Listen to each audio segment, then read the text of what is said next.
It was the summer of 1518, and Strasbourg, France was already on its knees. Plague rotted the lungs of the sick. Famine hollowed out stomachs. Floods drowned the fields. The air stank of death and desperation. Then came the sound of footsteps. At first, just one pair, then dozens.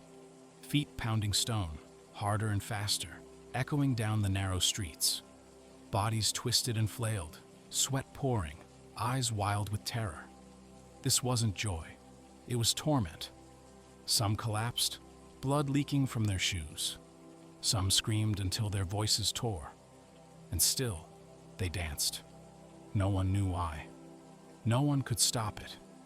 The terror had just begun.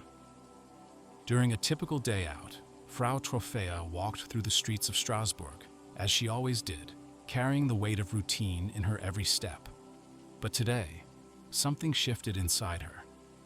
It started with a strange restlessness, an odd flutter in her chest, and tension in her legs.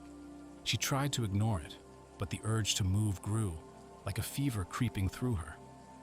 Her feet shuffled, then dragged, and before she knew it, they were moving on their own. Panic set in as the rhythm tugged at her. Her legs twisted and jerked involuntarily, out of her control. Sweat dripped down her face as her worn shoes began to tear. Still, she couldn't stop. At first, a few onlookers gathered, thinking it a joke, but the frantic pace of her movements made them realize it wasn't. Jacob stood frozen in disbelief. His heart raced as he watched his wife convulse uncontrollably. This wasn't a simple fit. It was something worse. He stepped forward, the crowd murmuring around him. When he reached her, his heart sank. Her body jerked violently, her face twisted in pain, eyes wide with terror. He grabbed her arm, but her limbs thrashed against him, driven by something stronger. "Frau, please," his voice cracked. She couldn't hear him. Her eyes were empty, and her body moved without her will. She tried to speak, but no words came, only movement. Her feet pounded faster, leaving bloodied marks on the cobblestones. As the crowd grew, whispers spread. "What's happening to her?" someone muttered. "Is she cursed?" Fear spread quickly. No one knew what to do, and they could only watch as Frau danced in agony, her feet bleeding, relentless in her movement. The next morning, the sun beat down on the square, casting harsh light on the frantic scene that had consumed the town. Fra Tropha had danced through the night, her body still moving uncontrollably with the same erratic rhythm. Her breath was ragged, sweat dripping down her face as her feet slapped against the cobblestones, her limbs twitching and jerking. The crowd had begun to thin, some retreating in fear, others lingering, unsure of what they were witnessing. The sight of Frau's wild movements was unnerving, but no one dared step forward. Then, a second woman, having watched the scene unfold for hours, couldn't stand by any longer. She approached Frau cautiously, her face a mixture of concern and confusion. She had seen the desperation in Frau's eyes, the pain in her erratic movements, and felt compelled to help. "Frau, stop, it's all right," the woman called out, stepping closer. At first, Frau seemed to acknowledge her body jerking in time with the chaotic rhythm. But for a brief moment, there was a flicker of recognition in her eyes, a desperate plea for help. But as the woman reached out to grab Frau's arm, something strange happened. The moment her fingers touched Frau's skin, her own body seemed to spasm uncontrollably. Her limbs jerked, her feet moved without her command, and suddenly, she was dancing too, her movements matching Frau's frantic pace.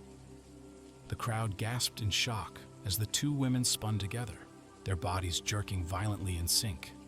The woman's face twisted in terror, her eyes wide with confusion, but she could not stop.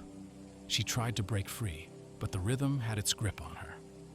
Her feet slapped against the stones in unison with Frau's. "What's happening?" someone in the crowd shouted in disbelief. "Is it sickness? A curse?" Another voice trembled. The two women spun on, their bodies locked in an uncontrollable rhythm, their movements erratic and violent.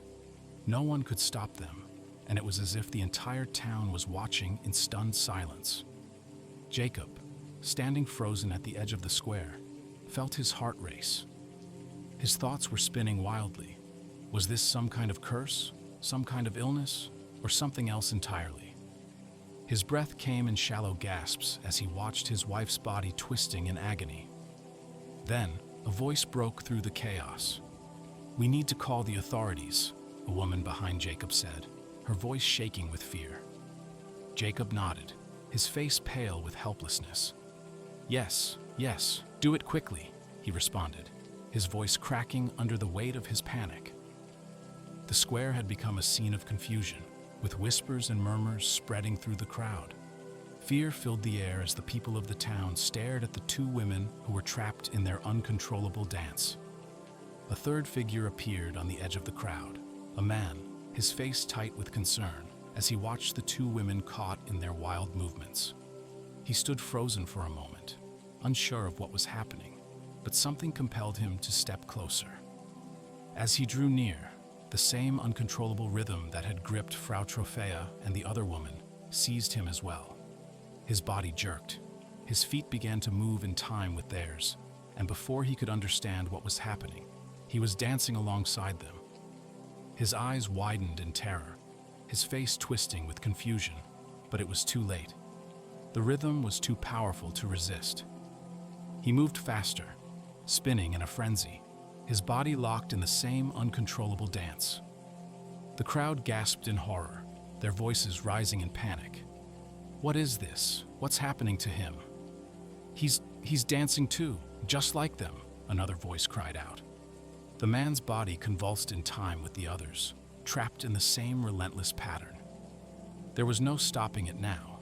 The dance had taken hold of him, just as it had the others. One by one, people joined. Each of them moved toward the square, drawn by the same strange compulsion that had overtaken the first three. They seemed to hesitate for only a moment, then their bodies jerked and spun, as if seized by the rhythm. With each new arrival, the crowd grew larger. By mid-morning, several people, men, women, young and old, were spinning and jerking in time with one another. The town's streets, once calm and peaceful, now teemed with anxious onlookers, some keeping their distance, others drawn closer by morbid curiosity. No one seemed to know what to do. The air was thick with confusion, fear, and disbelief. The movement quickened, more frenzied. The rhythm had spread beyond the square, and the sounds of footsteps echoed in the streets.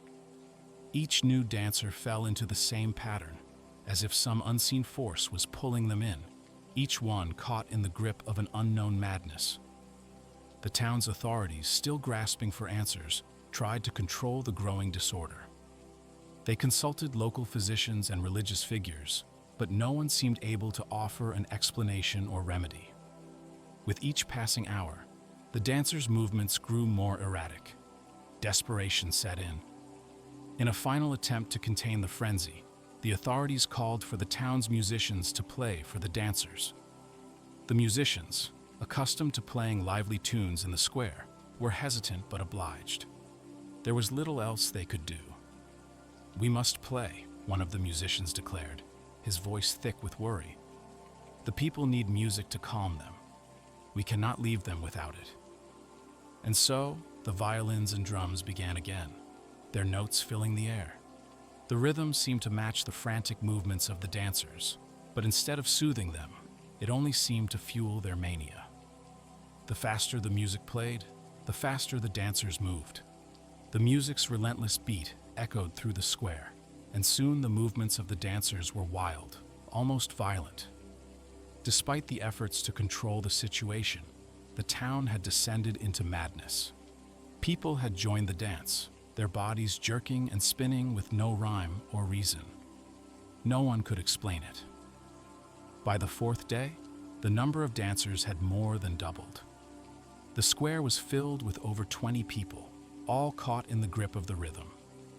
The authorities, at a loss for how to stop the madness, summoned the priests. "The power of the divine can heal this," the priests said. their voices strong with conviction as they prepared to intervene. They began a prayer over the dancers, their voices rising in chant, calling upon God for mercy and intervention. The crowd that had gathered around the square fell silent, watching the ritual unfold. The priests moved through the writhing mass of bodies, their words flowing with intensity, hoping that divine intervention would bring an end to the chaos. But instead of calming, the dancers became even more agitated. The music played louder, filling the air with a frantic beat that only seemed to fuel their movements. The violins and drums echoed through the square, the rhythm growing more erratic, and the dancers twisted and spun faster, their bodies seemingly possessed by some unseen force. "It's not working," one of the priests muttered under his breath, his hands shaking with exhaustion and fear. His face was pale, and beads of sweat clung to his brow as he continued to recite prayers. He looked helplessly at his fellow priests, who were equally as disheartened. "It's a curse," someone whispered from the crowd. "They're possessed by evil." Others in the crowd, growing desperate, began to murmur that this might be divine punishment, a wrath sent by God to punish the people for their sins. The fear that this was a divine retribution, an act of God's anger, took hold of the town like a choking fog. People feared that they had angered God, and this dance was his judgment. "God is punishing us," a man cried out, his voice trembling. "This is the work of the devil." The once calm space had become a scene of pure frenzy. The air was thick with fear, as oppressive as the summer heat. No one could explain what was happening, but it was clear to everyone that the situation was spiraling out of control. The priests' chants and prayers could not halt the madness, and the town seemed to be at the mercy of an unseen force. As the days passed, the authorities had a new plan. Desperate to contain the madness and protect the rest of the town, they moved the dancers to a secluded area, a large open field far from the village. A stage was hastily constructed, adorned with flowers as though it were still a performance, but in reality, it was a desperate measure to regain some semblance of control. "Why did they move us here?" one of the dancers asked weakly, her voice trembling as they were ushered along. "What is happening to us?" "We don't know," came a quiet response from one of the others. "But we have to keep moving." By then, the number of afflicted had grown to more than 50. They moved as a restless, writhing mass, feet blistered, eyes vacant, muscles twitching with a rhythm no one could understand. The musicians were called once more. Their instruments filled the air, but this time, the music felt unnatural, unsettling. The dancers did not pause. Instead, their movements became more erratic and frantic. Fra Tropha continued to twist and jerk in time with the frantic rhythm. And then, suddenly, it happened. Fra Tropha stumbled, her legs giving way beneath her, but she fought to stay on her feet. The others danced around her, their bodies locked in a strange, frenzied rhythm. With a final pained gasp, she collapsed to the ground. Her body remained twitching, her limbs jerking, as if the music still held her in its grip. Nearby, a young man crumpled to his knees, panting heavily, his arms trembling. For a moment, it seemed he might be finished, but with a guttural groan, he forced himself back up, staggering unsteadily before falling into the dance once again. Another woman dropped seconds later, her body convulsing even as she lay still. Not everyone fell at once, but here and there. One would collapse, then another. The field became a scattered pattern of crumpled bodies and twitching limbs, the music pulling at each of them differently. Then Fra Tropha's fingers began to move again. Her body convulsed with a weak, shuddering rhythm. Slowly, painfully, she pushed herself up from the ground. Her eyes were glazed, her face pale, but her limbs resumed their unnatural motion. She had not chosen to rise, she simply could not stop. Their faces were drained, their eyes wild, but still they moved, bodies stiff, limbs jerking, in a dance that had no rhythm and no end. The musicians, still playing, watched helplessly as the madness continued, their fingers shaking as they strummed their instruments. The town had become a prison of endless movement. Eventually, the officials made a decision. Fra Tropha, who had danced the longest, was carried away, her body limp, twitching, soaked in sweat. She was placed in a cart to be taken from the field. Some whispered she was bound for the shrine of Saint Vitus, far from Strasbourg, hoping for divine intervention. Others wondered if she would survive the journey. Either way, she was not seen again. But the madness continued. The field was full of bodies in motion, more than 50, possibly more by the day. No one knew how many had joined, but they never seemed to stop. Their feet bled through shoes, skin blistered and cracked, yet still they moved. The city's physicians had no answers. They attributed it to an imbalance in the body's natural fluids, believing it was caused by overheated blood. Some believed it was a curse, a punishment from a saint long ignored. Others whispered about mass hysteria, though no one dared speak it too loudly.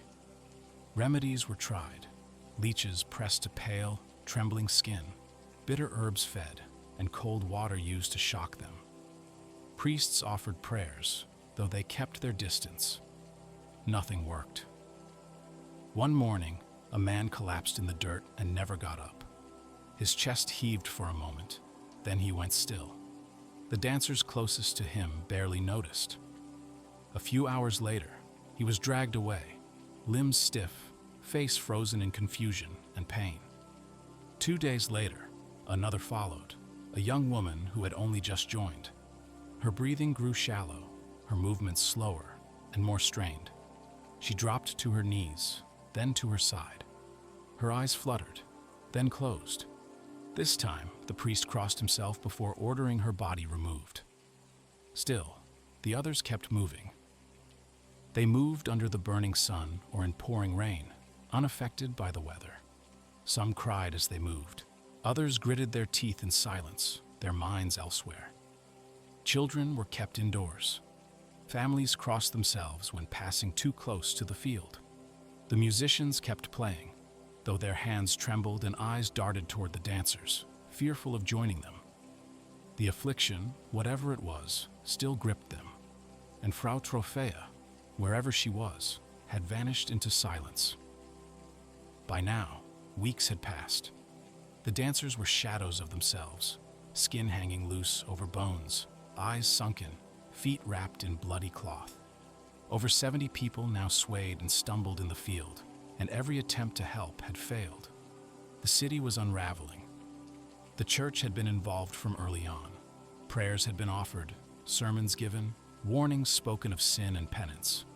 But none of it had worked. Now, with the dancers growing weaker and more dying by the day, the clergy turned to one last sacred ritual, a pilgrimage. They would be taken to the shrine of Saint Vitus in Saverne, miles away, where it was said the saint had healed others possessed by strange compulsions.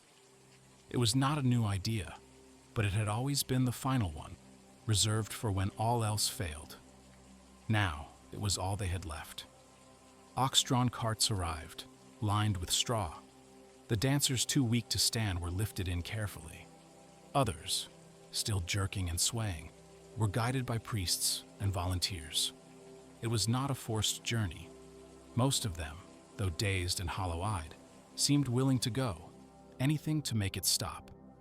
The procession made the 30-mile journey through the countryside, quiet and strange. Some dancers cried softly. One collapsed and died along the road. Another had to be carried the rest of the way, her legs no longer responding. But they reached the shrine, and the rituals began. Each dancer was brought before the image of Saint Vitus. A penny, meant as an offering, was placed in their hand. Red shoes had been prepared and blessed by the priests for the afflicted to wear, and each dancing person was led 3 times around the altar.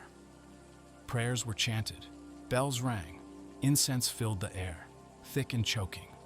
Some collapsed at the feet of the shrine, trembling. Others swayed through the ritual, their limbs twitching, even as the clergy whispered words of healing.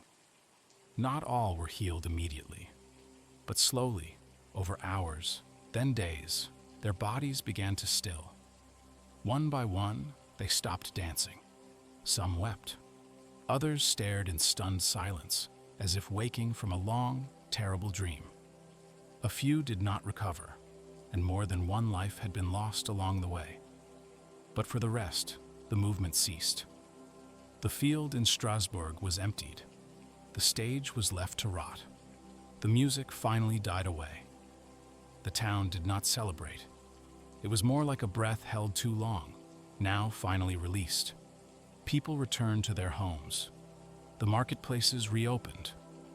But for a long time afterward, the joy of music was tainted and no one dared to dance. Not yet.